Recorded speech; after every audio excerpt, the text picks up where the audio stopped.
কপাল খারাপ হোক ঠিক আছে, কিন্তু দেশটার মতো কপাল খারাপ যেন আমাদের কারো না হয় যে গোটা বিশ্ব আপনাকে বহিষ্কার করবে। হ্যাঁ বন্ধুরা, যখন গোটা বিশ্ব আপনাকে থুতু করবে, আপনাদের সরকারকে যখন দোষী করবে, তখন সে দেশের ভবিষ্যৎ এতটা বেহতরিন হবে না, এটা তো বোঝাই উচিত। কিন্তু আমাদের পড়শি পাকিস্তান তারা এমন একটা ছবিকে বানিয়ে রেখেছে গোটা বিশ্বে, যেটা থেকে পাকিস্তানের নাগরিকদের এখন বহিষ্কার করে। হ্যাঁ বন্ধুরা, আজকে পাকিস্তানিদের নিয়ে অপমান করা সেই নিউজটিকে দেখাবো, যেটিকে দেখে আপনারা বলবেন এই দেশটির কোনো সম্মান আদৌ আছে কি না নেই। অনেক বড় একটা খবর, তাই ভিডিওটিকে শেষ পর্যন্ত দেখবেন। দেখুন বন্ধুরা, এটা হচ্ছে এনবিটি নিউজ আর্টিকেল, যেটিতে বড় বড় অক্ষরে লেখা আছে যে মাত্র 48 ঘন্টাতে 12টি দেশ থেকে 131 জন ভিখারি পাকিস্তানিদের ডিপোর্ট করেছে, যেটা যে কোনো রাষ্ট্রের জন্য খুবই লজ্জার বিষয়।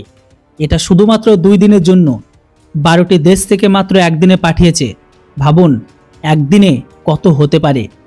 খবর অনুসারে গত 48 ঘন্টায় কমসে কম 131 জন পাকিস্তানিকে বিভিন্ন দেশ থেকে নির্বাসিত করা হয়।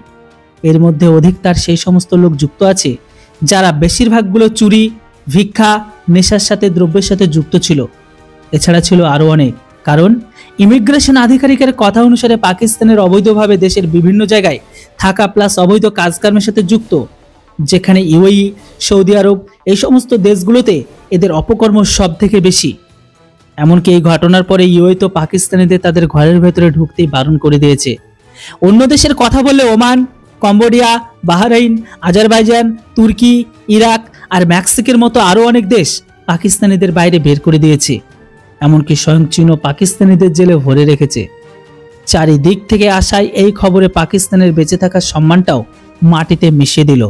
যদিও হ্যাঁ, সম্মানটা তাদের থাকে যাদের সম্মান গায়ে লাগে, আর যার সম্মান গায়ে লাগে না তাকে সম্মানিত আর অসম্মানিত করা কোনোটাই ফারাক পড়ে না।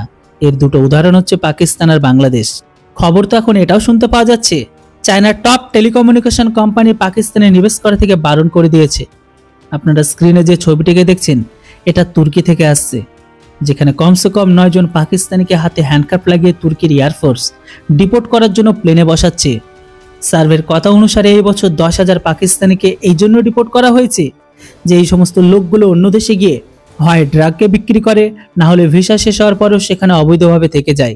আর এই কারণে সেখানে সমস্ত দেশের টার্মিনালগুলো সেখানে পাকিস্তানিদের বিশেষ করে সার্চ করে, প্যান্ট জামাকে খুলে তাদেরকে সার্চ করে। বাকিটা আপনারা বুঝেই গেছেন এই দেশের সম্মানটা কোথায় গেছে। সেম অবস্থা পূর্ব পাকিস্তান ও কাংলাদের। এর উপর আপনাদের মতামত অবশ্যই কমেন্ট বক্সে লিখে জানান। Thanks for watching. জয় হিন্দ, বন্দে মাতরম।